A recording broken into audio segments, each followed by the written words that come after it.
শত নিষেধাজ্ঞা দিয়েও আটকে রাখা গেল না ইসলামী প্রজাতন্ত্রের দেশ ইরানকে। পারমাণবিক অস্ত্র তৈরির দ্বারপ্রান্তে পৌঁছে গেছে দেশটি। এই উদ্দেশ্যে ইতিমধ্যে ইরান প্রয়োজনীয় মাত্রার ইউরেনিয়াম সংগ্রহ করেছে। গত সোমবার জাতিসংঘের পারমাণবিক শক্তির নজরদারি সংস্থা আন্তর্জাতিক আণবিক শক্তি সংস্থা এক গোপন প্রতিবেদনে এ তথ্য জানিয়েছে।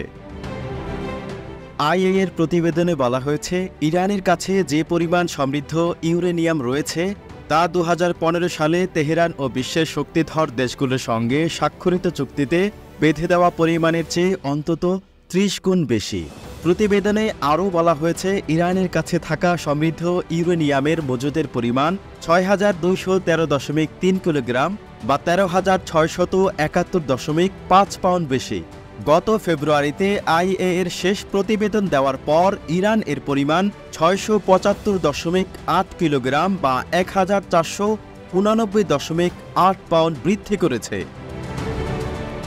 আইএইএ এর পরিচালক এবং জাতিসংঘের পর্যবেক্ষক সংস্থার প্রধান রাফায়েল গ্রোসি গত মাসে বলেছিলেন, ইরানের কাছে পর্যাপ্ত পরিমাণে সমৃদ্ধ ইউরেনিয়াম রয়েছে।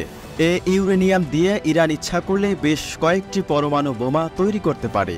গত এপ্রিলে স্কাই নিউজকে দেওয়া এক সাক্ষাৎকারে তিনি বলেন, যে পর্যায়ের পরিদর্শন আমাদের প্রয়োজন সেই পর্যায়ের পর্যবেক্ষণ ইরানে করা যাচ্ছে না।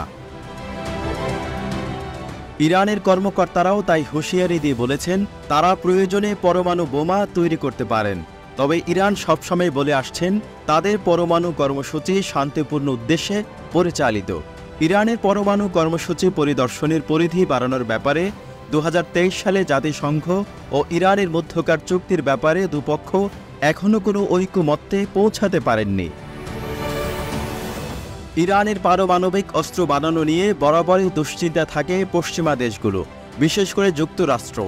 সাবেক মার্কিন প্রেসিডেন্ট ডোনাল্ড ট্রাম্প ২০১৮ সালে বিশ্বের শক্তিশালী দেশগুলোকে নিয়ে তেহরানের পরমাণু আলোচনা থেকে একতরফাভাবে বেরিয়ে যাওয়ার পর থেকে ইরানের সঙ্গে আইএইএ এর টানাপোড়েন শুরু হয়।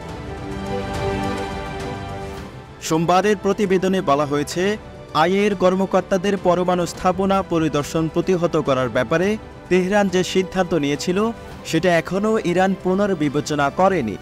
দুই পক্ষের চলমান আলোচনার মাধ্যমে ইরান সেটা পুনর্বিবেচনা করবে বলে আইএইএ আশা করেছে। আইএইএ প্রধান দুপক্ষের সম্পর্ক উন্নয়নে এ মাসে ইরানের কর্মকর্তাদের সঙ্গে বৈঠক করেছেন। তবে হেলিকপ্টার দুর্ঘটনায় প্রেসিডেন্ট রাইসির মৃত্যুর পর সে আলোচনাও পিছিয়ে গেছে।